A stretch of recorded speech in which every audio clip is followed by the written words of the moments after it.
Michael Boyles, StrengthCoach.com presents the Strength Coach Podcast, brought to you by Perform Better, the experts in functional training and rehabilitation. PerformBetter.com. All right, hey everybody, welcome to episode 243 of the Strength Coach Podcast, the official podcast of Michael Boyles, StrengthCoach.com, the world's best source for strength and conditioning information, brought to you by Perform Better, the experts in functional training and rehabilitation.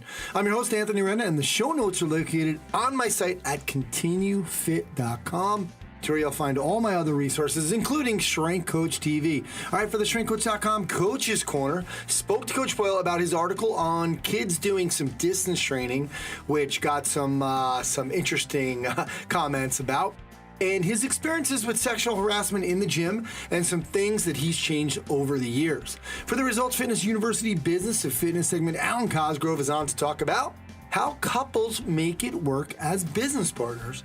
For the Functional Movement Systems segment, we have a new voice, Jenna Gourlay. She's on to start a two-part case study about a basketball player she worked with. I really enjoyed Jenna on here. We're going to get her on some more, too, with some other case studies. For the Train Heroic Data-Driven Coaching segment, Adam Doughty talks to Tim Robinson about strength coach bias. So basically, kind of going into thinking that getting stronger is always the answer. Good stuff, as always, from those two. For the MariGold Bars, hit the gym of the Strength Coach segment. Don't forget MariGold Bars, high-quality protein with all the premium ingredients. I have one every day.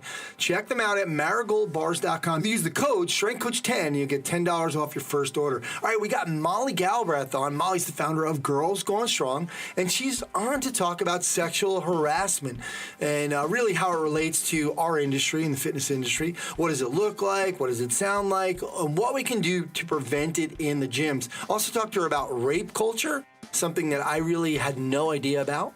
That and so much more. Molly really articulates this message better than anyone else, so much to learn from this important interview. All right, lots of things to get to, so let's get on the phone with Coach Boyle.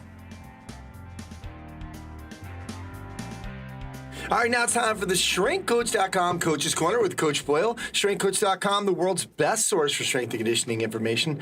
You can try StrengthCoach.com out for 3 days. Just a buck. You have access to all the articles, videos, and programs, as well as the best forum on the net. It's the only place to have full access to Coach Boyle. He's on every day, almost every day, for 11 years. We just celebrated, the podcast just celebrated the 11-year anniversary, but it came about 2 months after StrengthCoach.com started. So, Coach, 11 years, man, I can't believe it.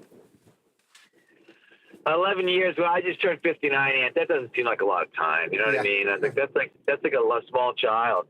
No, it is amazing. When I saw the 11 years, I laughed. I was like, wow, I can't believe it's been 11 years. But I think it's appropriate that you're on the cell phone in the car too right now, because we haven't done that. That's in a year.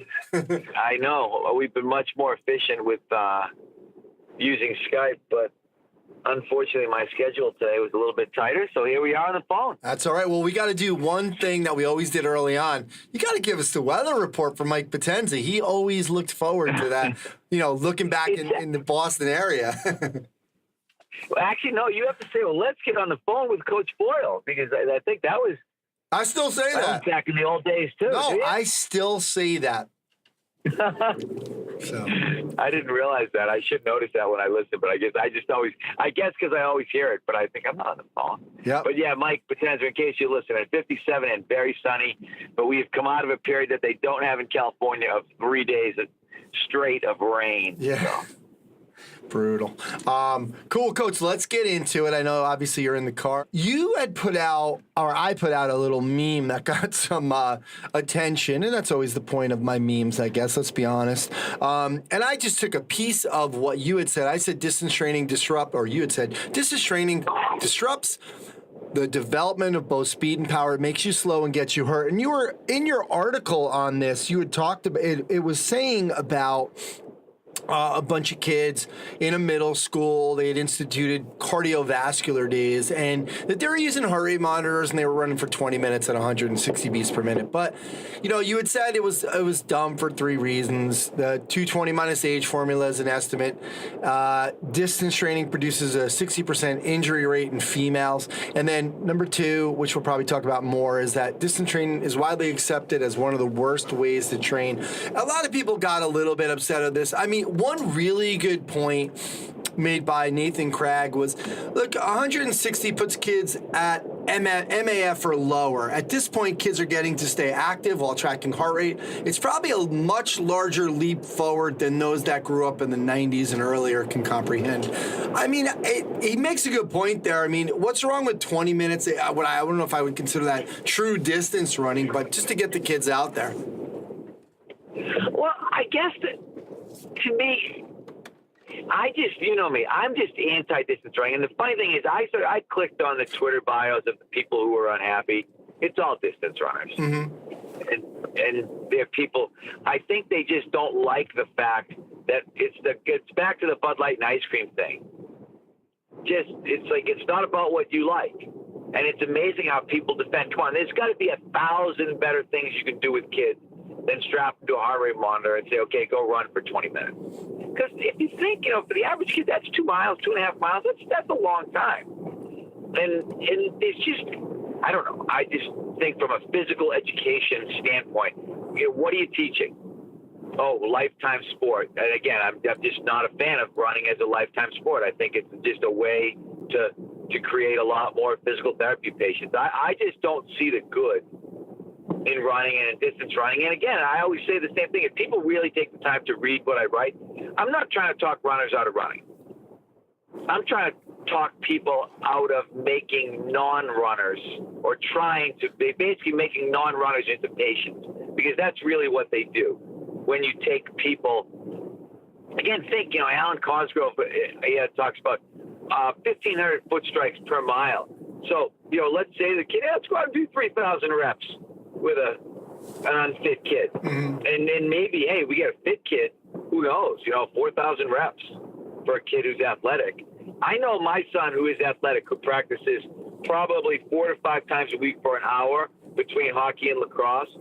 I know he doesn't enjoy that. If I said, hey, let's go out and run 2 miles, that would not be high on his list of things to do. Yeah. And I know for a fact it would be really low on his list of things to do. Yeah. So to me, there's just a million negatives. One, you're turning people off the physical activity because you're saying, okay, let's go out and torture these kids, particularly taking the kids. If you're not an athlete and someone says, hey, strap this heart rate monitor on, get your heart rate up to 160 and go run 2 miles. Yeah. If someone said, okay, would you rather do that or stab a fork through your hand in the cafeteria?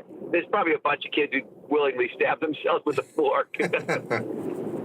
Oh, man. I'm sure that'll produce a lot more positive responses. Yeah. Too, but the people that are writing that are talking about it on Twitter do not listen to the podcast. I'm pretty sure of that. Yeah. Well, Steve Magnus, who wrote Peak Performance, great book, and he's a big runner. And, I think from his lens was, and, I kind of wanted to respond, well, we don't all, there's not coaches out there like Steve Magnus that are talking about being able to run 10 or 11 miles with really good splits and keeping them fast, etc. But again, that's somebody who's running that kind of a distance, and your lens is looking at, the field and court athletes, right? And ice, obviously, but exactly. Totally. And if you look, Steve's not a Mike Boyle fan by any stretch of the imagination. He will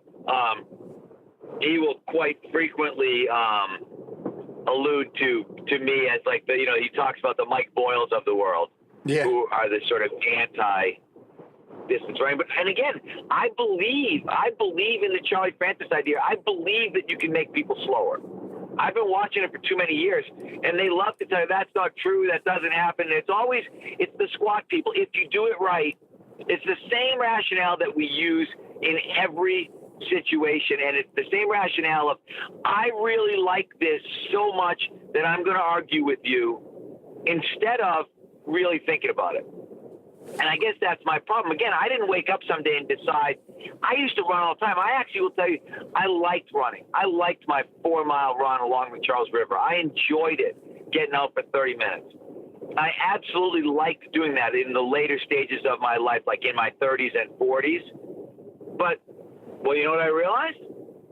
My knees didn't hold up to running. I couldn't run anymore. It is not a lifetime activity. It is a way, it's a way to run the miles up, literally, on the car, on the joints. And for me, I decided I had to choose between running and working.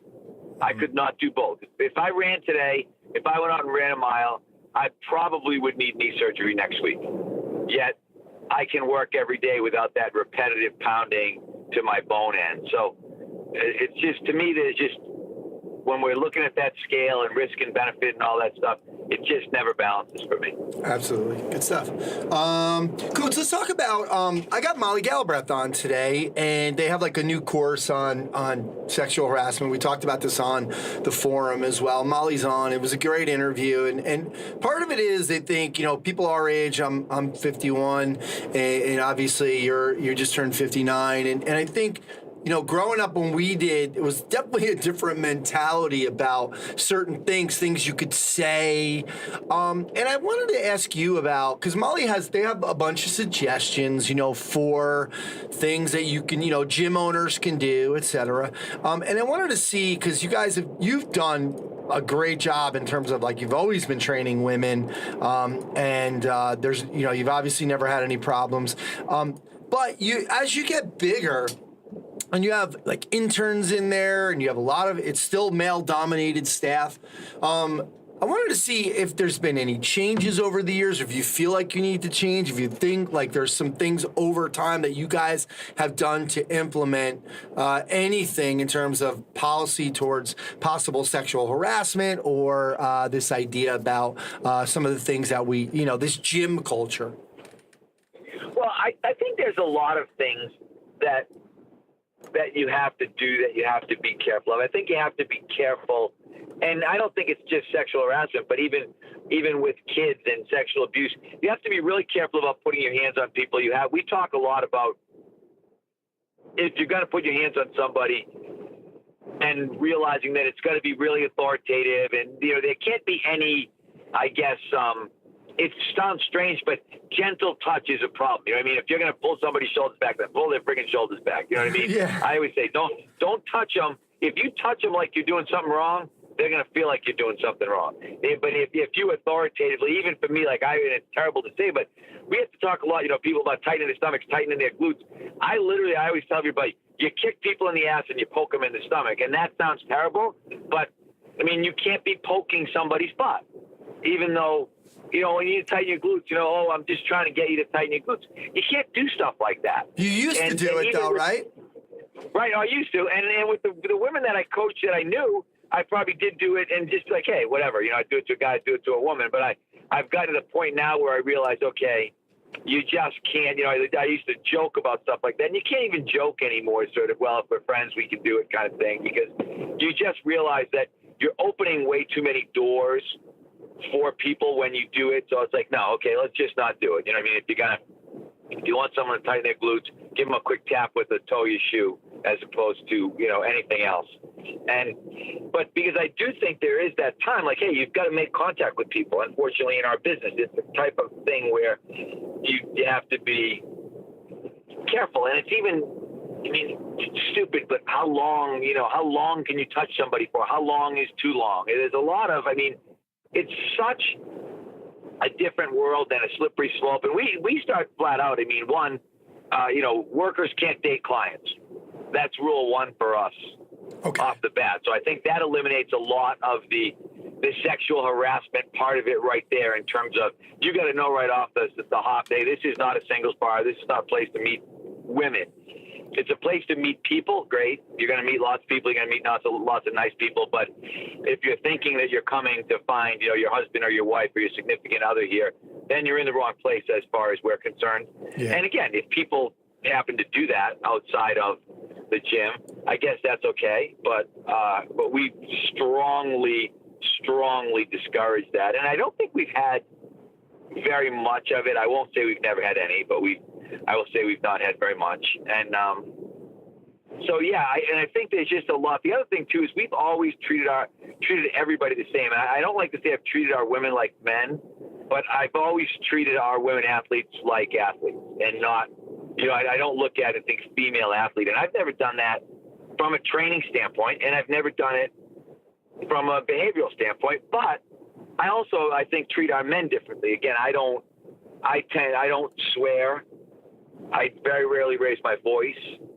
So, and that's different. I think that was different too. Getting out of the college environment, I think I would occasionally raise my voice more. I would occasionally probably swear more when I had just men's teams, but I would never. It's like, okay, you just don't do it. And then we also have policies as far as music. We're not going to play. I think part of the problem too, and this makes me sound like an old man, but when you listen to some of the rap music and some of the ways that they talk about women in the songs, you shouldn't be playing that stuff in your gym. Yeah. And so for us, we do not allow, there's no explicit music allowed. Our music is all censored in terms of you're never going to hear any negative words really about race, about gender, about any of those things coming over our musical system. And I've been in some gyms where I'm horrified with the music that they're playing. And people will write that off as, oh, that's just, that's music now. And I'm like, well, not in our facility. It's not music now. Yeah, I've been embarrassed at that. Like, I've had some older women downstairs with, in the gym that I rent from once a week that I sold. That was mine. And they have some music on. They have, a lot of their demographic is women and older women. And some of the things that they say, and I'm like, I have to look away because I'm like, this is really, really embarrassing. Oh, yeah. No, some of it, and some of it, when I get to a point where I wouldn't say the lyric, I know that's a problem. And I can remember once, because when I worked for the Red Sox, I didn't have the musical control that I would have liked because, again, you're dealing with, guys that are grown men and they want to listen to what they want to listen to. And it's not like I'm not the sole boss of the Boston Red Sox. And sometimes I would look at guys and think, did they just say what I think they said? And somebody would laugh and go, yeah, that's what they said. And again, all male culture, very typical. And I think this is part of the problem is that there's a lot that goes on in sort of these all male cultures that really I would look at it and say it's not acceptable. But again, I think there's some females in these, again, the music industry is a perfect example who play right into some of the things that are problematic. So absolutely. I guess, as I said, there's a lot to it, and it's a very slippery slope. And I think that you have to be more careful now than you ever did in the culture that we live in. And I think people have to be, you have to be careful how you comment on people's pictures. There's just so many things that you didn't have to think about before. We had a harassment situation where another trainer was making, not at my facility, but at another facility, was making inappropriate comments on women athletes' pictures that they were training. And it's like, you can't do that. You can't be like, whatever, I can't even say the words because then I sound like one of those guys, but just, that's stuff that we didn't have to think about. We didn't have social media, and we didn't have to be worried about somebody posting a picture and then somebody posting a comment and deciding if that comment was appropriate or not. Yeah. And I think we've always had to worry about the kind of hands-on, hands-off sort of rule. And I think in our field, when you're trying to teach things tactfully, I think that's probably the biggest kind of gray area, slippery slope, because I feel like you do have to make contact with people. It is very difficult sometimes to teach somebody something without some tactile stimulation. Yeah. And so, again, as I said, one of the things, but we do talk about it. I always say, if you act creepy, people will think you're creepy. If you act professional, people will think you're professional. Yeah. So, agreed. And I've been through it again. I had, when you talk about sexual harassment and all these things, I dealt with Allie Raceman and, the gymnasts and the doctors. There's just some horrible things that people have done to women and men. It's bizarre when you think of sort of the level of perversion to try to make people think that this is part of the process. And it's crazy. Yeah, it is. But, it is. And and that's what you really need to understand. You need to understand the sexual abuse, and that's obviously what Molly's course is trying to do, and how abusers manage to work their way into situations that, you think like, oh, how could this ever happen? And yet it's been happening. It's been happening for thousands of years, males, females, whatever. I mean, where people find a way. Yep. And sadly, a gym is a way, like many other things. So. Yep. Absolutely. And I think, there's a lot of stuff in this, like even in the interview, people are going to hear in a couple minutes, just like in terms of having some signage and having an actual policy and making sure people really understand all that. Like taking a few extra steps, especially as your gym gets bigger, anybody's gym gets bigger, and you have more and more people in there, and you have less control sometimes over some of those things. So definitely a really good resource that Molly has put together in the interview. I really enjoyed the interview. Molly articulates her points well. So, Coach, on that note, I'm going to let you go. I do want to say publicly, thanks again for 11 years ago taking a chance on something you had no idea what a podcast was, but you did it anyway because you trusted me. So I really appreciate it. It's been a great 11 years, and I think we've helped a couple of people, if not maybe at least 10. Oh, my God. I would go into the thousands of people that you've helped. It was an amazing idea, and you were really forward-thinking, and you're right. When you said, I want to do a podcast, I think the first thing I said was, what's a podcast? Don't worry about it. It had something to do with iPods or one of those things. I was like, okay, podcast, I guess. But never would I have guessed that podcasts, period, were going to become what they've become. It's amazing now in terms of the number of people who are learning via listening, which I don't think it wasn't a thing. You know what I mean? When you think about sort of pre kind of iPhone, iPod, they're just, obviously there were audio books, but I don't think that people were as tuned into that. And now suddenly with this whole idea of podcasts and podcasting, it's just so common that people will spend hours listening. It's great for me. When you're traveling and suddenly you think, okay, I got a long stretch. I drove Mark up to Vermont to a tournament this weekend, and I listened to a bunch. I kind of caught up on my Strength Coach podcast because I had 3 hours and 37 minutes in each direction. Nice. All right, Coach. We'll let you go. Have a good time at your appointment, and we'll talk to you next week. All right. Thanks, Ed. All right, guys, right now at Perform Better, they got the Spend More, Save More sale. 10% savings, anything you spend over 50, 15%, anything over 100, and 20% off 150 or more. So the more you spend, the more you save. Remember, if you're opening a gym, they have an amazing facility design team. The guys, they do everything for you. Don't miss out on all the services they have for their facility design team. Check it out at performbetter.com for all their products and info on their educational seminars.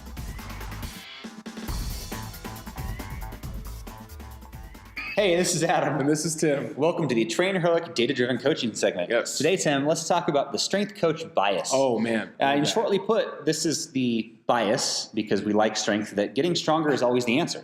Yeah, that would be great if it was. It'd be fantastic. And yeah, this is reinforced by a lot of things. So your experience in football, Tim, you're talking about is one example. Yeah, so everyone wants to increase their bench press, right? They see it in the combine. Coaches think that you have you can bench press 225, 40 times. You're going to be a better pass rusher, for example. But we know that there's a kind of like a soft edge there, if you will, that when you get to a certain point, maybe that's not going to be the best thing to focus on for that particular athlete. Yeah, so maybe it's time to assess your opportunity for marginal gains. Ooh, there, I like right? that. So, for every unit of work you put in, what are you getting back? And I remember, this goes back to maybe a talk I heard Brian Mann give at NSA National, where he mentioned that, for athletic outcomes in the squat, for example, it seems to make a lot of difference until you get up to about a double bodyweight squat. And then thereafter, it's you may as well focus on something else, right? The reactive component, speed work, jumping, all that stuff. Yeah, absolutely. So what he's essentially saying is yes, if you squat double body weight, right, that's going to show some improvement in your overall athletic ability. But you're not going to get that much better once you hit double body weight. to anything above that. So focus on things like foot speed, reactivity, maybe even things like hand fighting, some stuff you can do in the weight room that's going to really push you from being a great athlete to an elite athlete once you're at that point. I mean, really what we're talking about here is like a trend toward more specificity there. So that's it. When you're weak, getting strong it makes a difference. The other guy's strong, he's gonna beat you down. But no kidding. But over the course of your career, if you get so to speak strong enough, which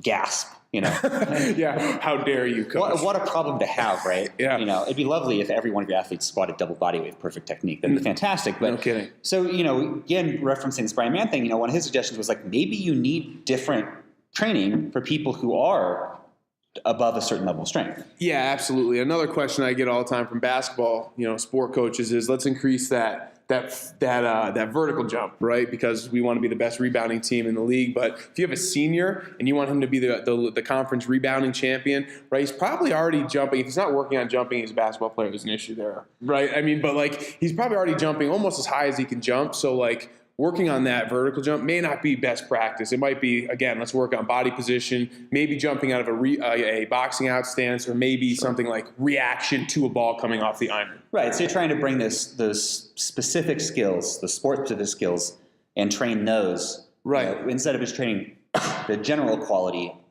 forever. Absolutely. And those are things, again, that we can track data with. We can supply that data to the coach, and we can prove that things such as reactivity and foot speed and jumping from a certain body position will increase those sport skills from the weight room to the court. Great. Thanks for joining us. That's going to do it for us today. Be sure to go to trainheroic.com to start your 14-day free trial. When you're talking to one of our representatives, tell them the Strength Coach podcast sent you to get 10% off a year of the Pro or Elite Edition.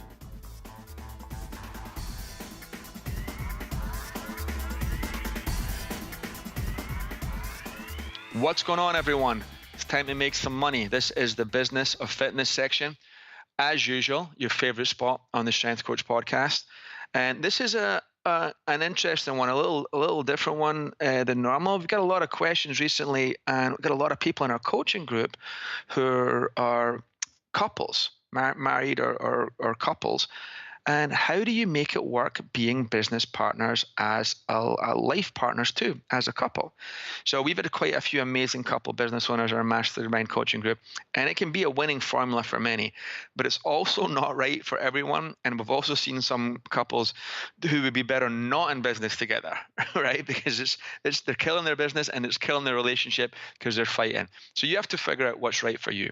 So for Rachel and I, is a few strategies that have helped. Number one, I just do what I'm told. Boom.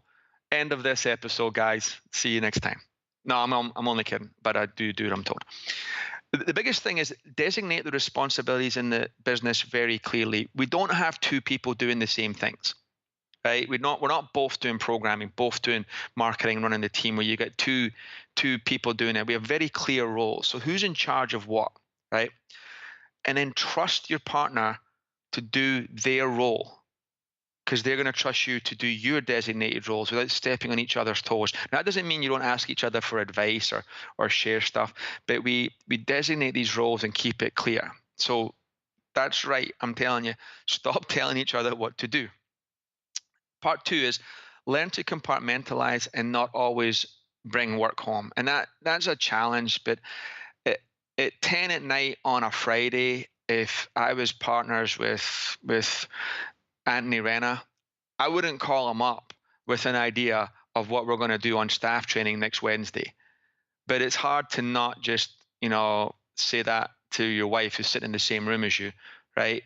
But my business partner's not at home with me right now. It's my wife, and I've got to separate those roles. And it's hard when you're both passionate and excited about the business so that you're building together. So in the short term, maybe you can't not talk about it, but at least only limit it to the positive stuff. No complaining about staff or clients at home if you can, right? And I can tell you funny stories of Rachel and I sitting in the driveway on our cell phones, talking to each other who are in our cars in the driveway to try to finish being business talk before we went home for the evening, right? So it's quite a challenge sometimes.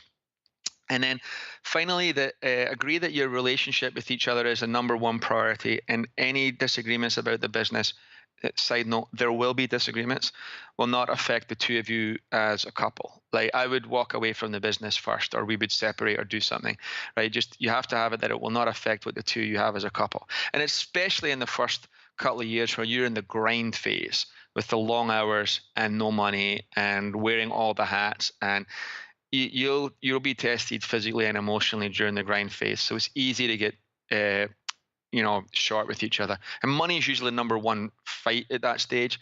So take the time to learn how to manage your money and understand finances and get on the same page as each other with your financial goals, right?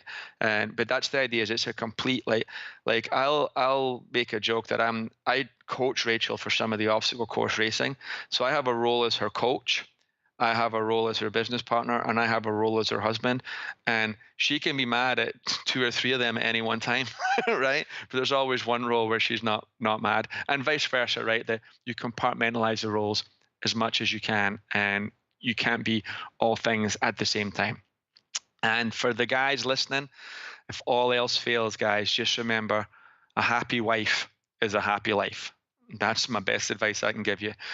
And that's it for this episode of the Business of Fitness segment. That was really the relationship segment on the Strength Coach podcast. Guys, if you have any questions or anything you want to follow up on, please reach out to me on any of my social media platforms or in the Strength Coach forum. I'll talk to you guys next time. Bye.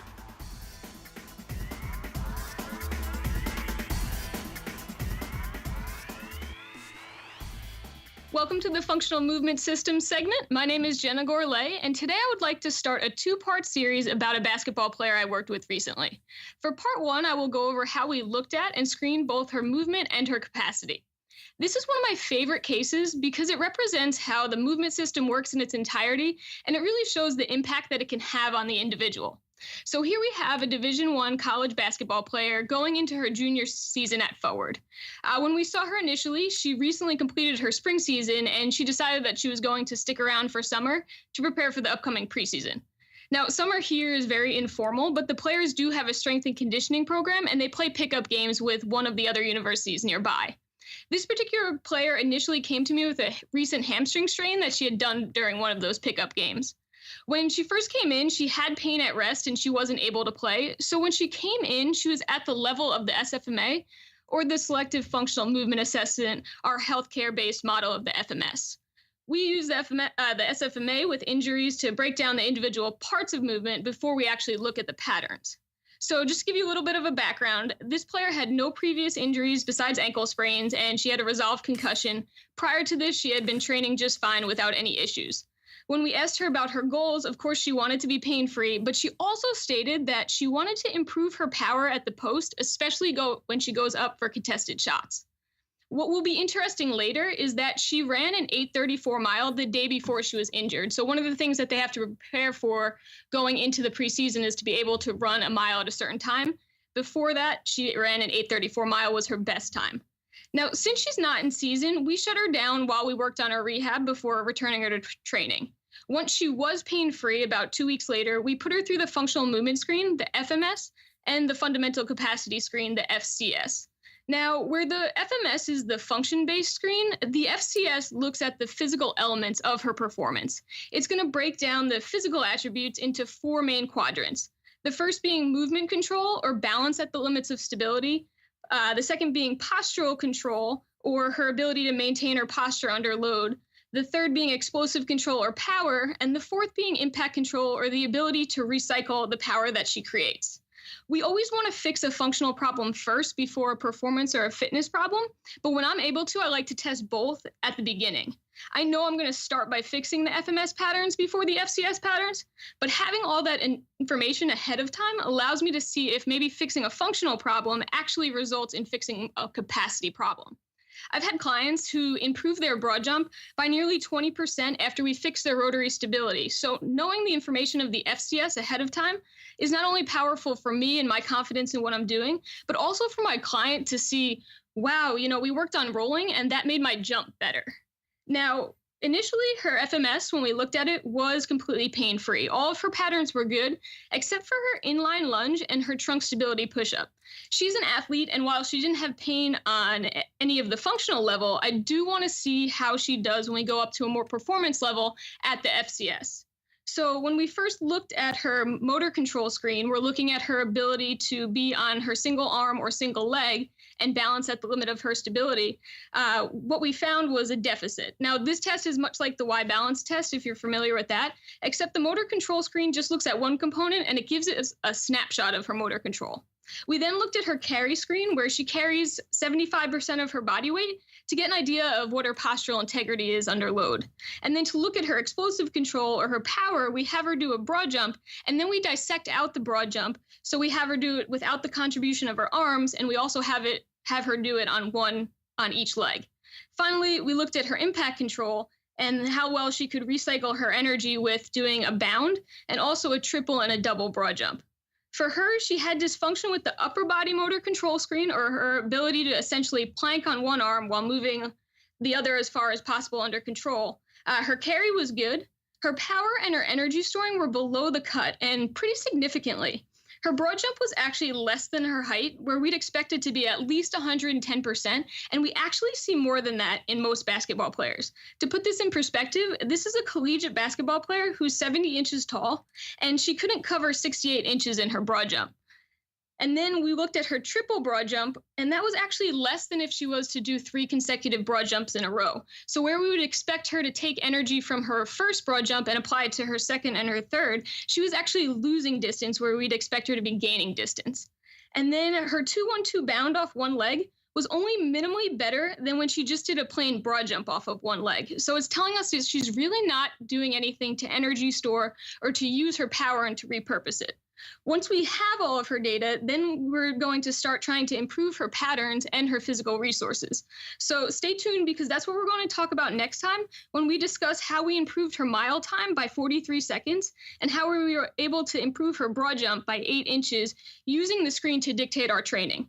That's it for today. My name is Jenna Gourlay, and this has been a Functional Movement System segment. For more information, please check out functionalmovement.com, and thanks for listening.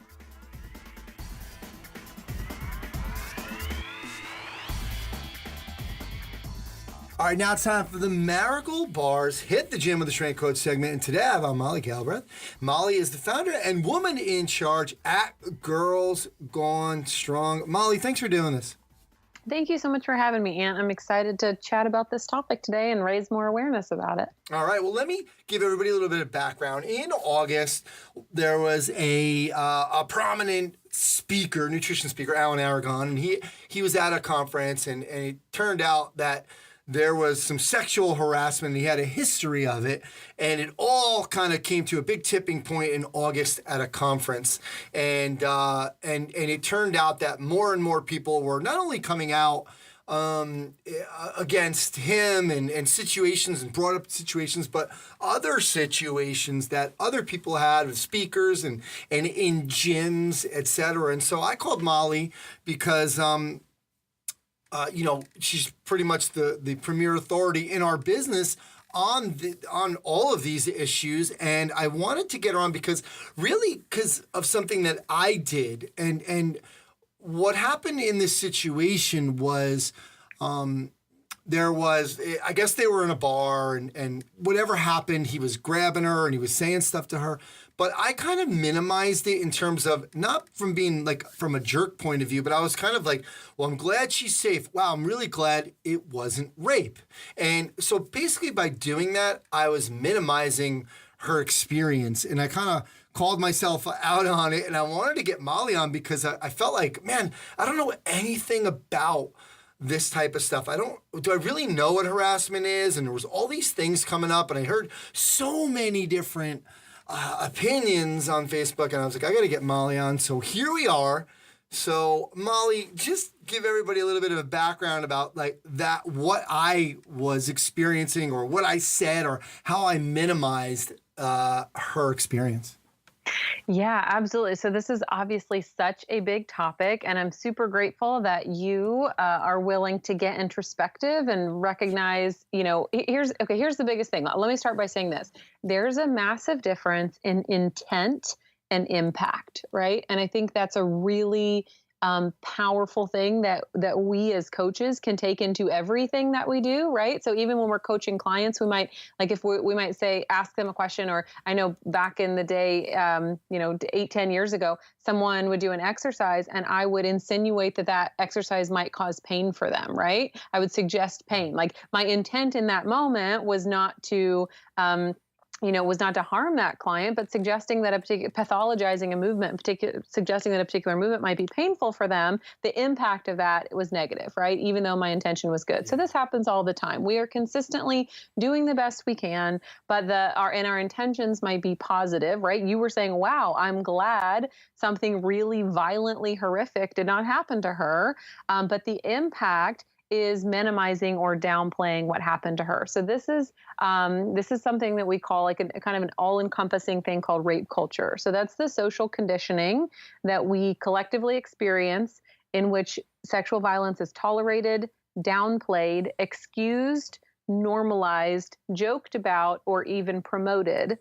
And it serves to excuse the actions of the people who, commit these crimes and then blame the victims at the same time. So that's a quote from a woman named Erica Smith, who's a sexuality educator with a master's degree, who writes a lot of our articles. So this idea of rape culture can be thought of, and I posted this on my Facebook page shortly after it happened, as a pyramid.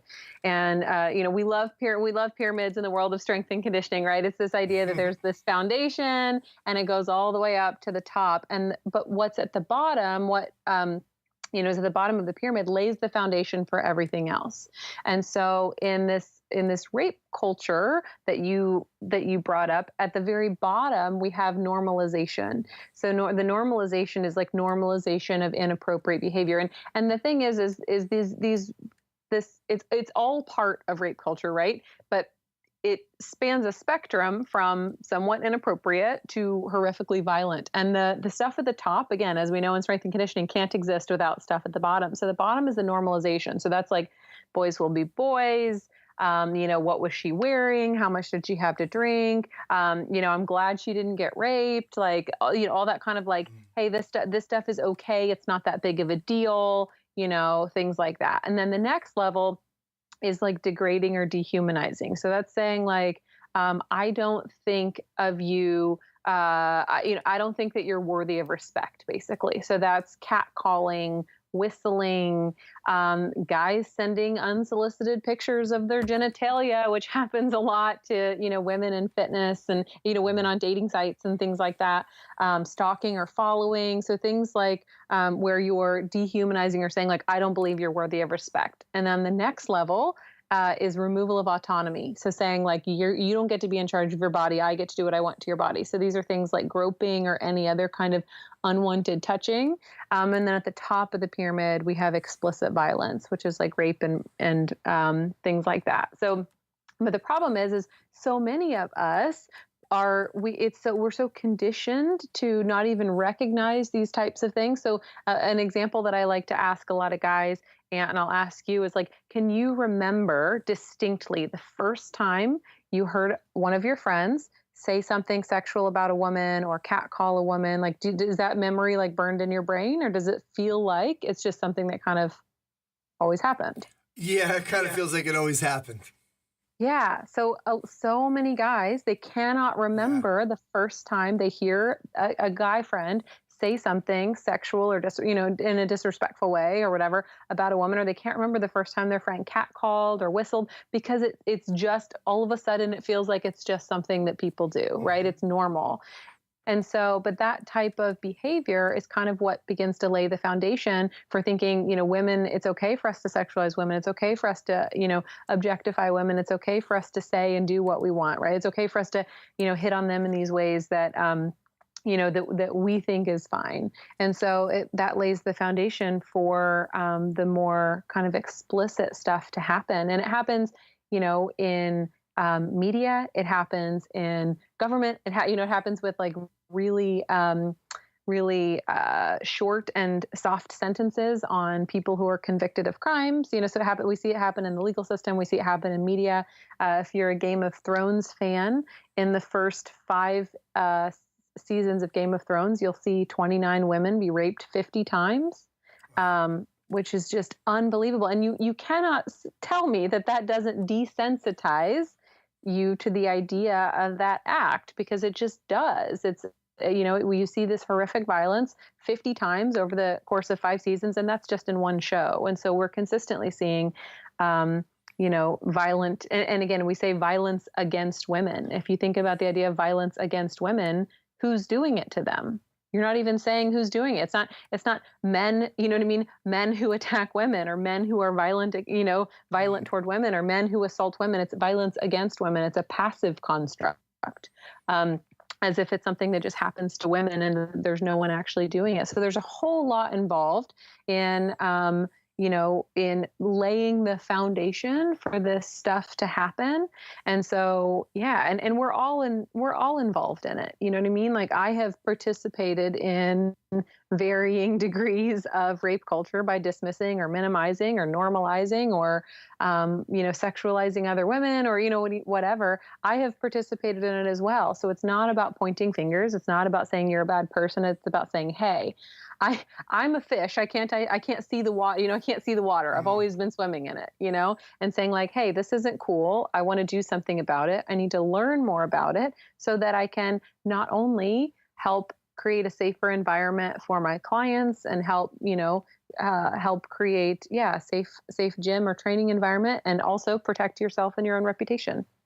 Yeah, because obviously, the business that we're in lends itself to a lot of these situations in terms of, number one, the way we do, all of us dress, when we go to a gym, male or female. So there can be a lot of sexual energy in a gym. There's also this idea about what we're doing in our business. We're trainers, right? And so a lot of times we're either, we become close to our clients, or we might touch them for real reasons, but for good intentions, I mean. So this industry, and that's again why I wanted to get you on, because it was kind of like thinking, man, I don't really know any of this obvious beyond the obvious stuff, slapping somebody in the butt or cat calls or that type of stuff. But even some of the like just regular touching or because I do tend to use my hands a lot, and I will touch your arm or when I talk to you, not if I don't know you, but But so there's now I'm kind of afraid of some of those things, and I'm not that I'm trying to pick up women in a gym, so I'm not going up to anybody saying, hey, how you doing? What do you come here often type of thing, but right. I want our gym owners, I want our trainers to really understand how we can what we can, like, what this looks like, number one, right, and number two, what we can do differently. So from that perspective, well, actually, I just want to take a step back. Can you talk to us about this idea about a rape schedule?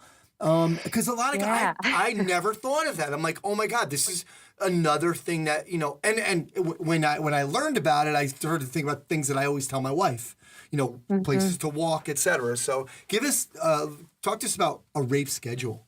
Yeah, absolutely. And one thing that I want to be clear, when we say the word rape, if that kind of like makes you shudder a little bit or gives you a little bit of the heebie-jeebies, that's a good thing. Okay. So like we're talking about these things that are really intense. And I think using intense words like rape culture and rape schedule can sometimes make people feel a bit defensive or even turn them off a little bit, because they're like, well, I've never raped anybody. This doesn't apply to me, right? But this is talking about this broader culture and this broader idea of the things that women experience and the things that the rape schedule, for example, are the things that we do to try and protect ourselves from harassment or assault. So the idea of a rape schedule is what the things that women do all throughout their day, often subconsciously, to try to avoid sexual violence or being attacked or harassment or assault or anything like that. And the interesting thing is a lot of these things are trying to protect us from harassment or assault from strangers. But the thing is that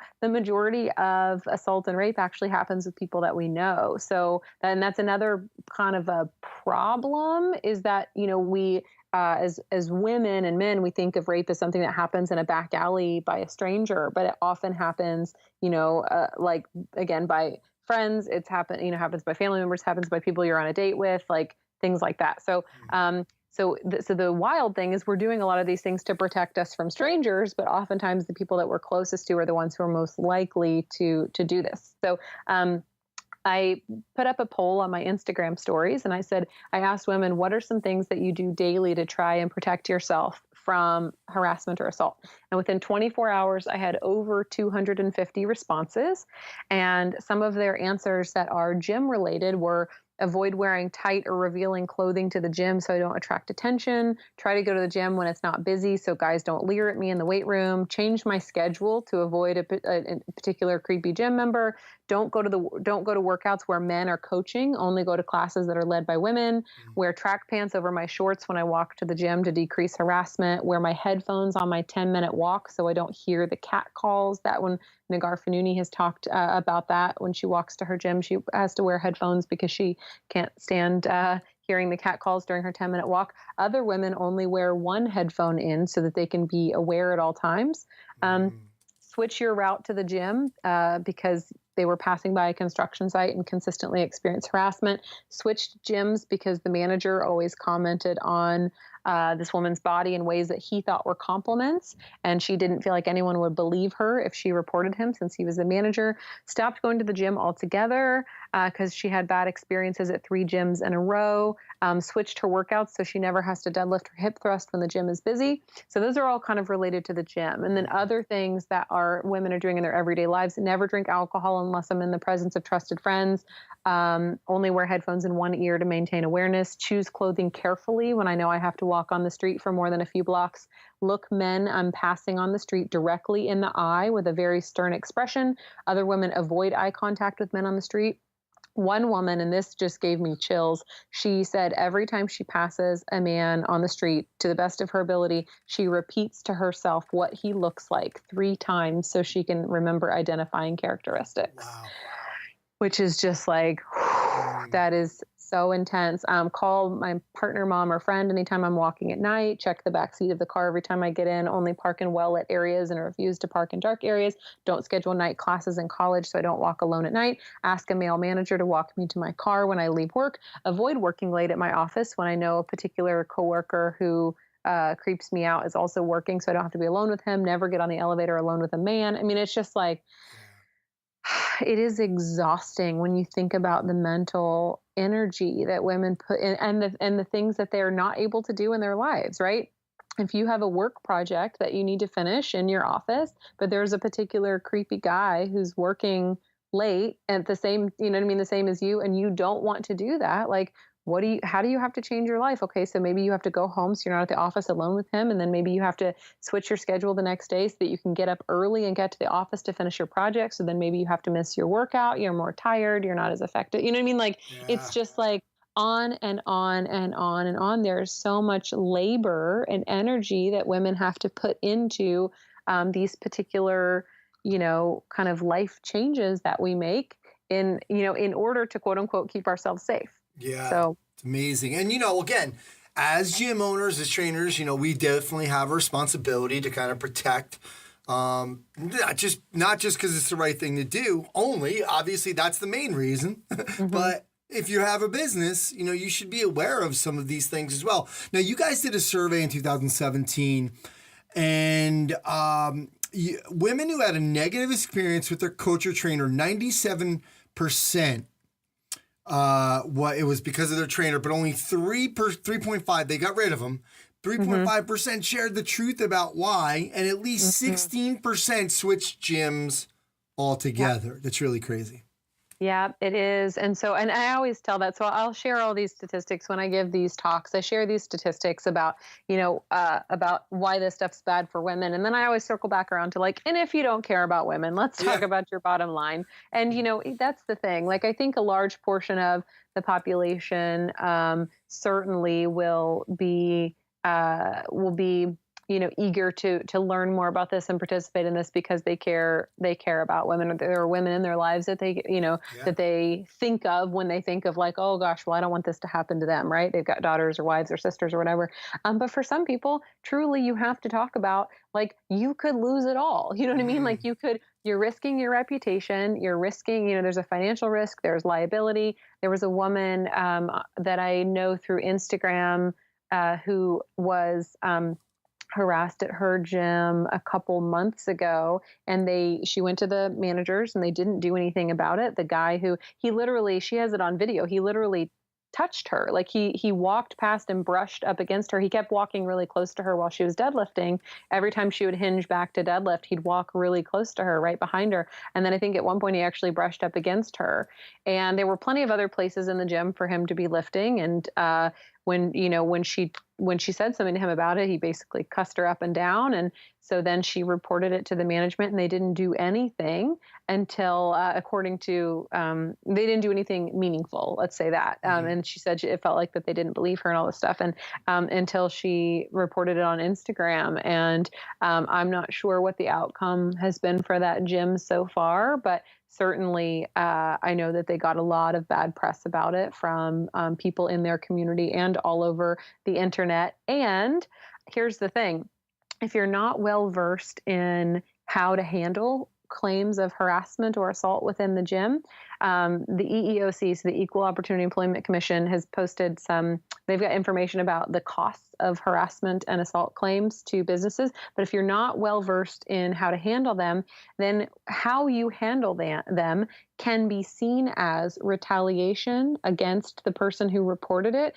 And courts are actually handing down much heavier and more expensive rulings for businesses who retaliate against victims, even greater than whatever the original harassment was. So if you claim harassment and the organization handles it well and you win your claim, right, they might recommend that you do some training and that the person who experienced it gets some money. But if it's found that you handled it poorly and that you retaliated against the person, then the sentences that your gym, if you were convicted, the sentences that your gym would be handed would be much bigger and more expensive. So not knowing how to handle this, again, not only bad for your gym members, but also bad for you as a business owner and incredibly risky. So understanding how to handle these claims appropriately and protect the person who is reporting them is incredibly important.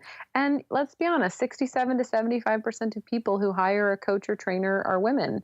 And we know that if you're based in the U.S., at least 81% of those women have experienced harassment at some point, and at least 33% of them have been sexually assaulted. And so if you work with women, you're working with women who have been harassed and assaulted. And so making it clear where your gym or your business or where you as an individual trainer stands on the topic of harassment and assault and keeping women safe, that's good for business. If women know that they can, that you take a hard stance against it and that they can trust you and that they can trust you to handle their claim if they bring one to you, it swings the pendulum really far in the other direction, right? So it goes from it being a huge risk and liability to it being a huge win for having female clients who want to come to your gym.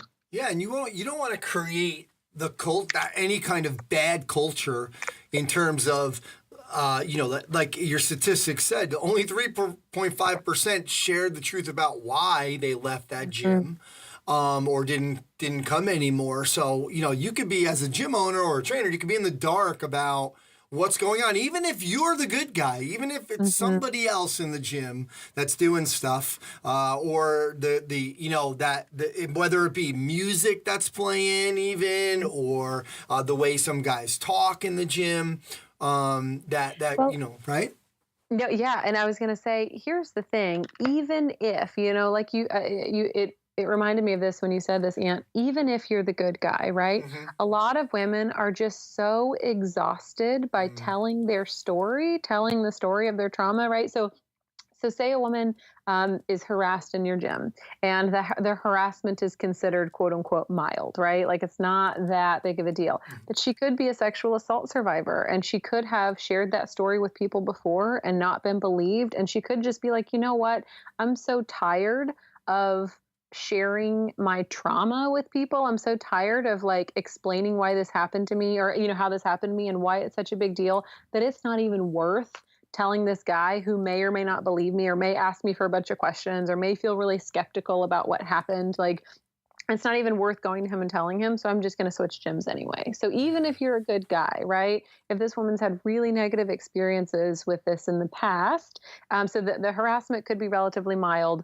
You could be a quote unquote good guy, but if she's just so exhausted from sharing that information with people, it's probably just going to feel easier to go somewhere else. Yeah. But if you have a firm anti-harassment policy that everybody knows about, and you have harassment, anti-harassment signage up in the gym, and you make it super clear to your clients when they sign up with you, hey, just so you know, we have a firm anti-harassment policy for all, gym members and staff. And we've got, if anything ever happens to you, come to us and we'll investigate it, thoroughly, and we'll, protect you in the case, and, we'll err on the side of caution and all of these kinds of things. So I want you to know that you can always come to us if this ever happens. And, then she is going to be significantly more likely. She's going to feel like you have her back in all of the ways, whether it's about harassment or not. She's going to say, hey, especially if it's a guy, this guy really understands the experiences of women. He has my back. I can come to him and trust him with anything.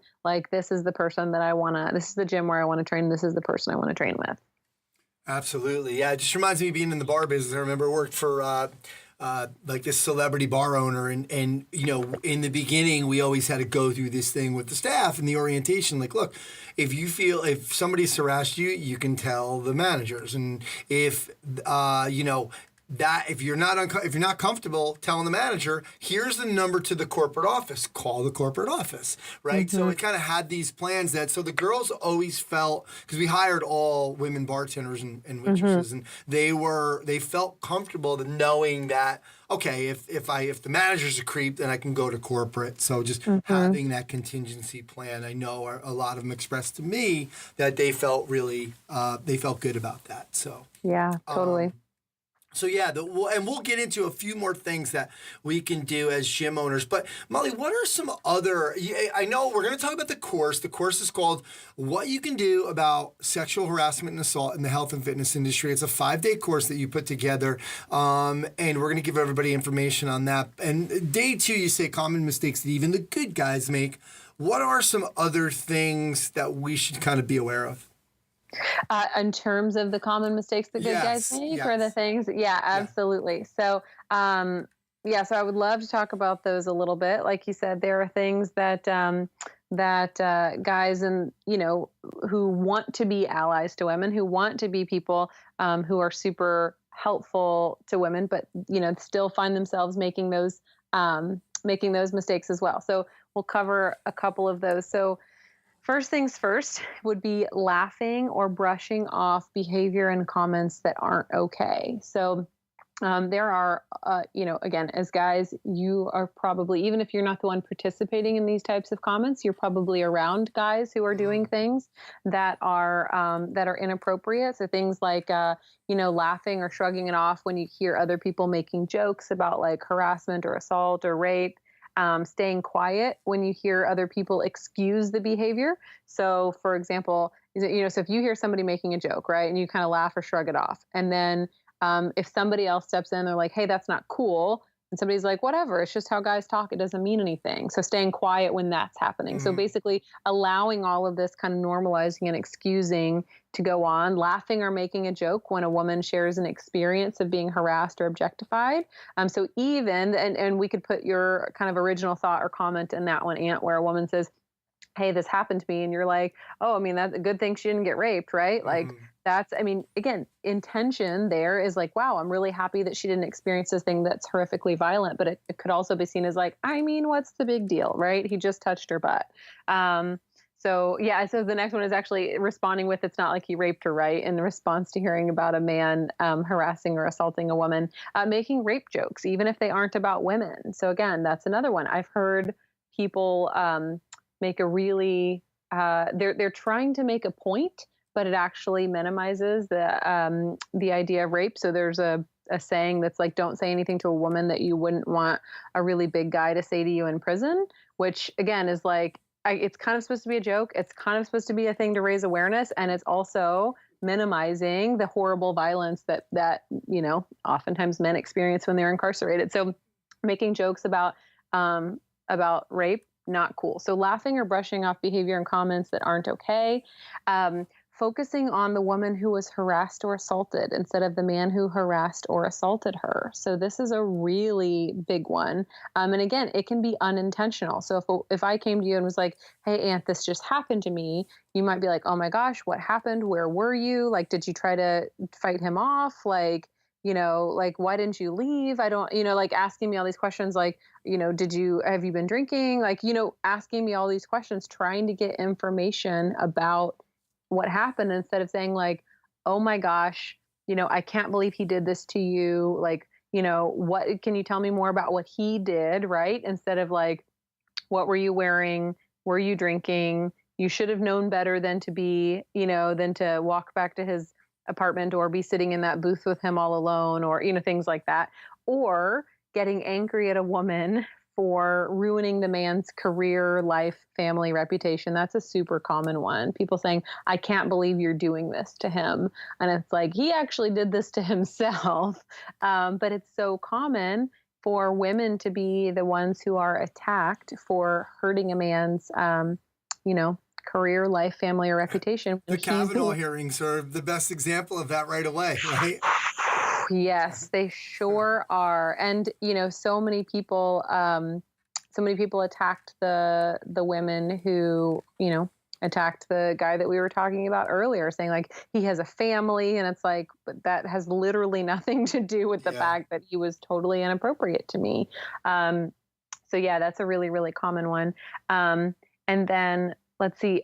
There's a really powerful quote from a guy named Jackson Katz. He says, we talk about how many women were raped last year, not about how many men raped women. We talk about how many girls in a school district were harassed, not how many boys harassed girls. We talk about how many teenage girls in Vermont got pregnant last year instead of how many men and boys impregnated teenage girls. You can see how the use of the passive voice has a political effect. It shifts the focus off of men and boys and onto women and girls.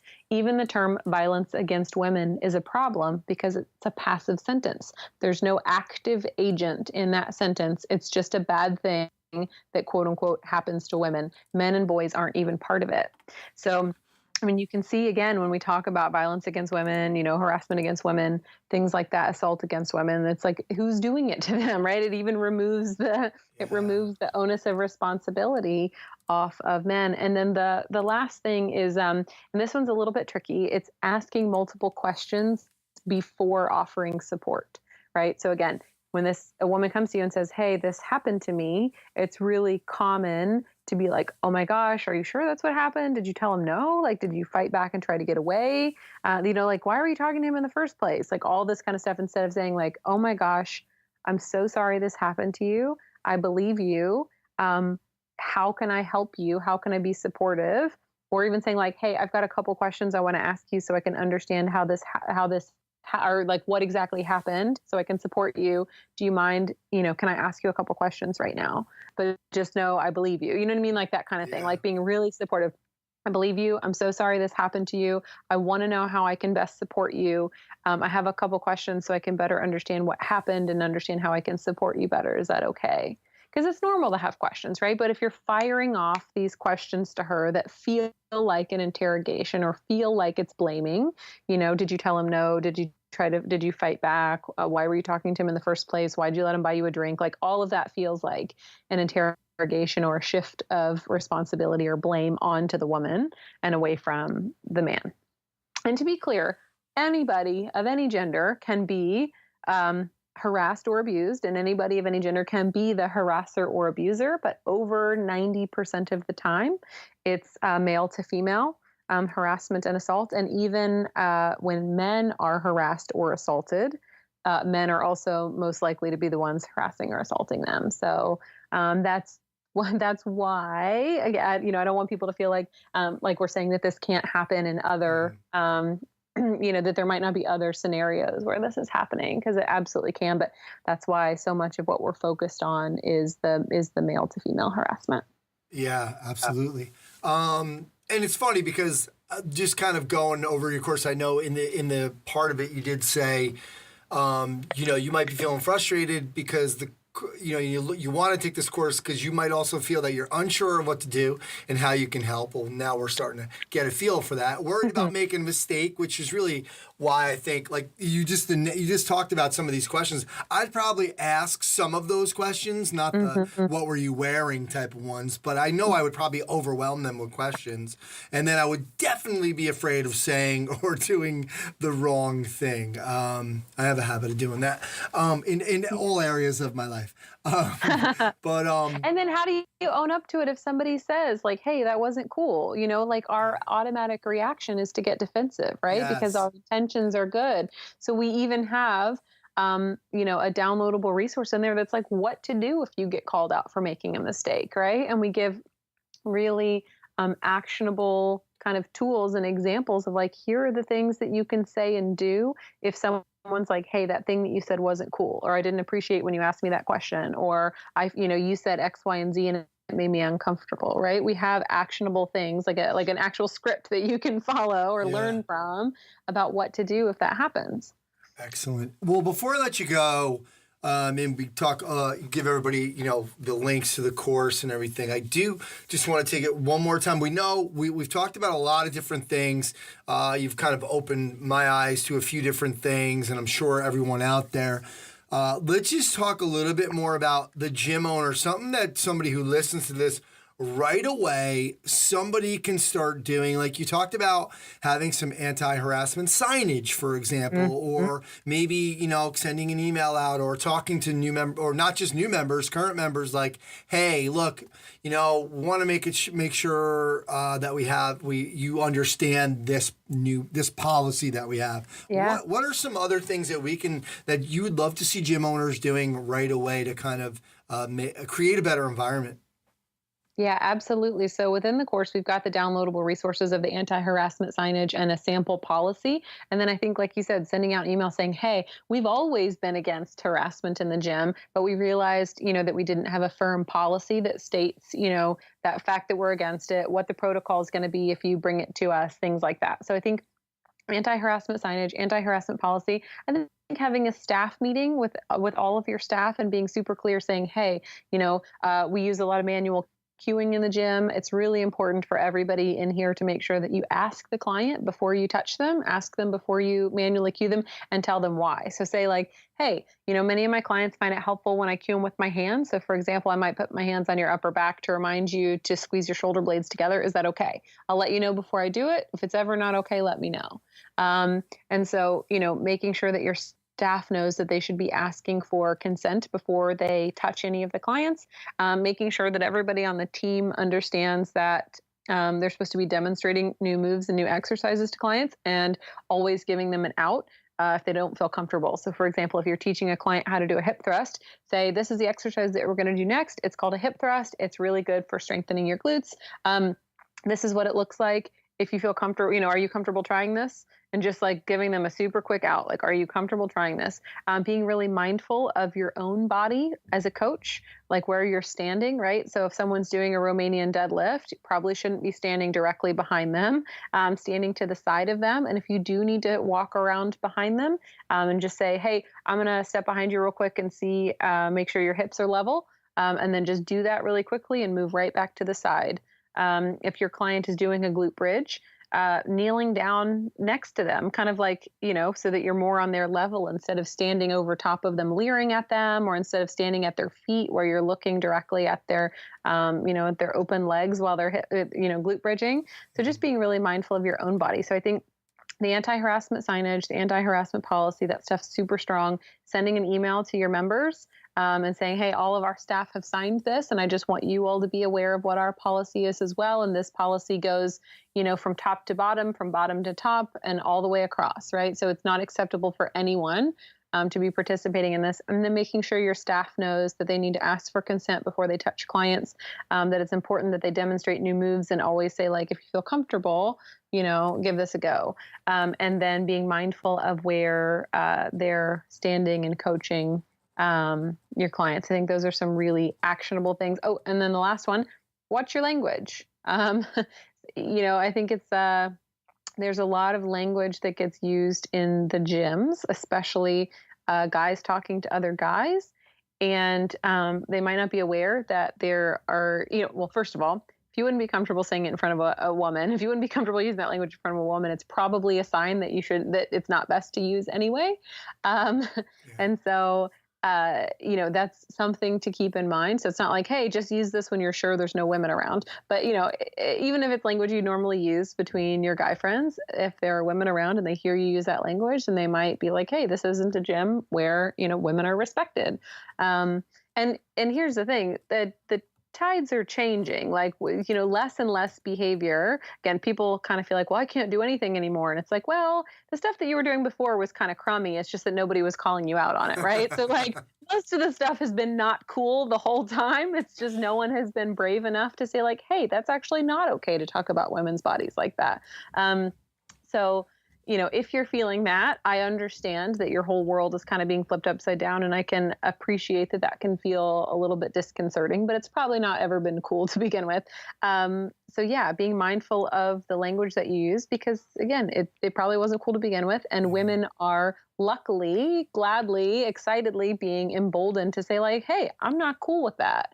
And that's not, that is not going to, that pendulum's not going to swing back, I don't think. Yeah. So it is only going to get, it's only going to keep moving in this direction where women are feeling comfortable saying like, I don't like this or whatever. So so watching your language, I think, is really important as well. Yeah. I love do you feel comfortable doing this? And obviously, I don't want to be yelling that out across the gym like, hey, Molly, you feel comfortable doing that hip thrust? I mean, we want to make sure we're discreet about it. But Molly, what's your thoughts on exercise selection in terms of exercise positioning? Like, so for example, I mean, we have a lot of these exercises that, could feel uncomfortable. Any quadruped, any kind of hip thrusting or bridging deadlifts. Right.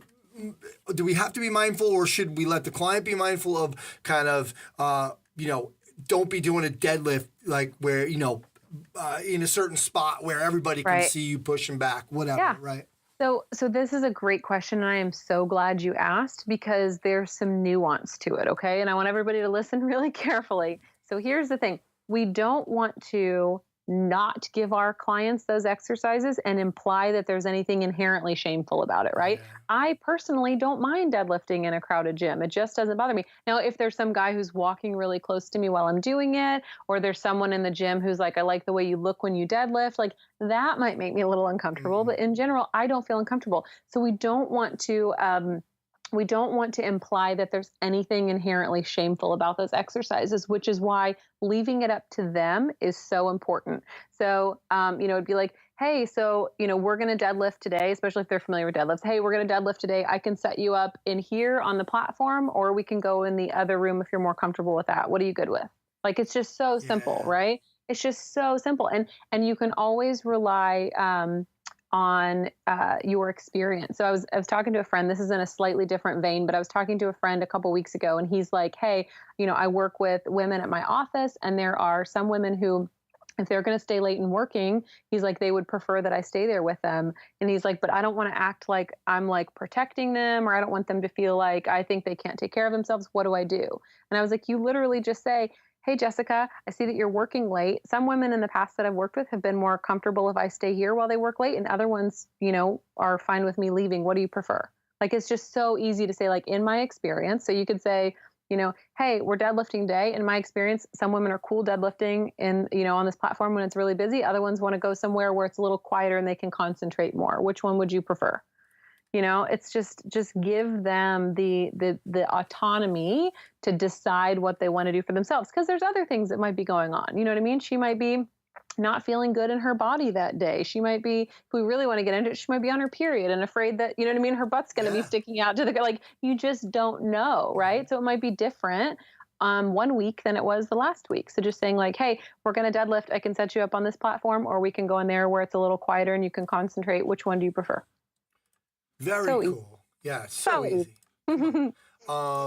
Well, Molly, but it just takes practice, you know? Yeah, yeah, you're right. You're right. Just kind of, you do a couple times, you'll be fine. And, you'll kind of get a good feel for, you have a feel for your own gym anyway. And then, it could even start to think about, hey, maybe I need to redesign some of these little things a little bit, depending on how many women you have, or depending on what the response is to from some of the women. But Molly, thank you so much for doing this. I think, like I said, for any gym owner, male or female, unsure of what to do and how you can help, worried about making a mistake, and afraid of saying or doing the wrong thing. Girls Gone Strong has what to do about sexual harassment and assault in the fitness industry. It's a free 5-day course. And there's so much information in this 5-day course, and obviously you can tell by the way Molly just articulated most of this. There's so much stuff to learn. So Molly, thank you so much for coming on and talking about this important topic. I appreciate it. Thank you so much for having me. And yeah, we worked really hard to make sure that the information in the course is accessible. We're using really plain language and giving lots of examples. And we actually had several guys go through it before we published it, because, I typically I'm often talking about women to women, and I am a woman. So we had a few guys go through the course ahead of time to say like, hey, this really resonates with me, or like, the way that you said this is really helpful, or this helped me think about something in a way that I haven't thought about it before. So yeah, we work to make it really accessible, really easily digestible. There are videos you can watch, or you can download a transcript, or you can download the audio file so you can listen to it on the go. So we tried to make it accessible not only from a language standpoint, but by making it free, and also by giving you all the different formats in which you can consume the information.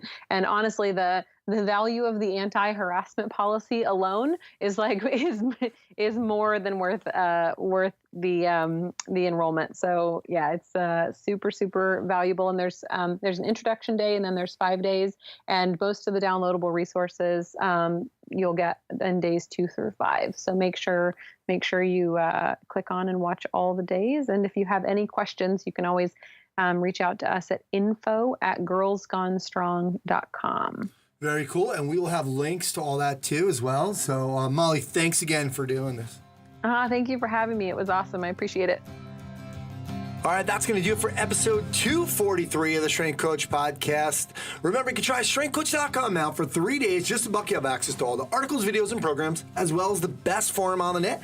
It's the only place to have full access to Coach Boyle. He's on every day. To access that offer, go to strengthcoach.com, click the Join Now button to get started on your trial. Special thanks to Chris Parr and the folks over at Perform Better. Right now, they got the Spend More, Save More sale. The more you spend, the more you save. Remember, if you're opening a gym, they got the best facility design team around. They help you with absolutely everything. Also, a little secret, check the closeouts tab when you go to on the left-hand side of the Perform Better site. There's a lot of hidden gems in there. Check it out at performbetter.com. Thanks to Coach Boyle and Molly Galbraith for sharing their insights and philosophies into the world of strength and conditioning, performance enhancement, and sexual harassment in the gym. Thanks to Adam Doughty, Tim Robinson, and Train Heroic. Head over to trainheroic.com. Start your free 14-day trial. Let them know Anthony and the Strength Coach Podcast sent you. You'll save 10% off your first year of Train Heroic Pro or Elite Edition. Alan Cosgrove for the Results Fitness University Business of Fitness segment. Check them out at resultsfitnessuniversity.com. Janet Gourlay and Functional Movement Systems. Check them out at functionalmovement.com. Thanks to MariGold Bars, high quality protein, all the premium ingredients. Go to marigoldbars.com. Use the code StrengthCoach10 to get $10 off your first order. My name is Anthony Rennick. Go to continuefit.com for all my stuff. Thanks again, and I'll speak to you next time.